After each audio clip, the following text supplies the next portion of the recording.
Hello to everyone. It's been a really busy week with continuous announcements coming through from the government on their support for business through these challenging times. We know it can be quite difficult to pick up on everything, so we thought we'd summarise everything on a quick video.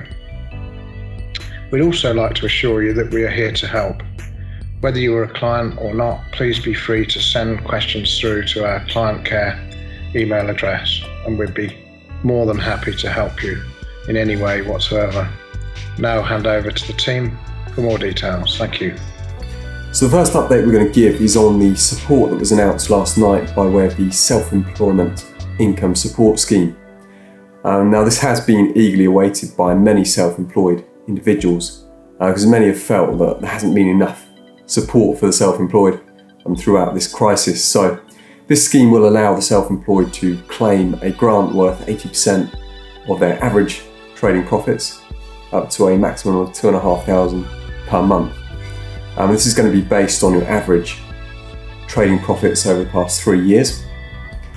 And HMRC will contact you if you are eligible for this scheme, and they'll invite you to apply for this online. Another key support measure released on Friday last week was the Job Retention Scheme, and this is an amazing provision and is a lifesaver for many. So what it is businesses can claim for 80% of employees that are furloughed, and it's 80% of their usual monthly wage costs up to £2,500 a month, plus the associated employer national insurance and employer pension contributions on that reduced wage. HMRC are setting up a portal, but this isn't actually ready yet, and they say that they'll have it ready by the end of April. One thing is we would strongly recommend, however, that before you take any action to furlough employees or anything like that, you do need to take HR and legal advice, and as all of the usual employment law provisions do apply. So there's also been support announced by the government which allows businesses to defer VAT and self-assessment tax payments over the coming months. So VAT payments that are due between now and the 30th of June can be deferred with no interest or penalties applied, and you'd have until the end of the 2021 tax year, so that's 5th of April 21, to catch up on these payments. Now you don't need to notify HMRC that you're going to do this, and you can just go ahead and defer the VAT payments. But you do need to make sure that you submit your VAT returns on time as usual. And if you normally pay your VAT by direct debit, you will need to cancel the direct debit to enable you to take advantage of the deferment.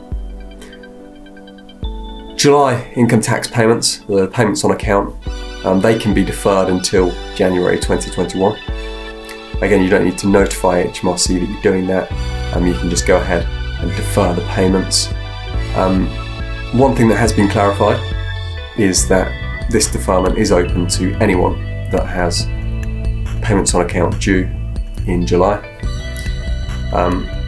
If you do want to go ahead and carry on making the payment on account in July, then you can do that too. Another support measure was the Small Business Grant, and this provides a one-off grant of £10,000 to businesses who are eligible for the Small Business Rate Relief or the Rural Rate Relief to help meet their costs. There is also a cash grant of £25,000 under the Retail, Hospitality and Leisure, and I think what you just need to do is check your rates bill, and you'll get some indication on there as to whether you are eligible for the small business relief or anything in relation to the retail side of things. You don't need to do anything about these grants. Your local authority will write to you if you are eligible. There's not much new to say about the Coronavirus Business Interruption Loan Scheme. These government-backed loans should now be available through the banks and other lenders. One development that has been announced is that these loans are going to be interest-free for 12 months now, instead of the 6 months as originally announced. The other measure was SSP, Statutory Sick Pay.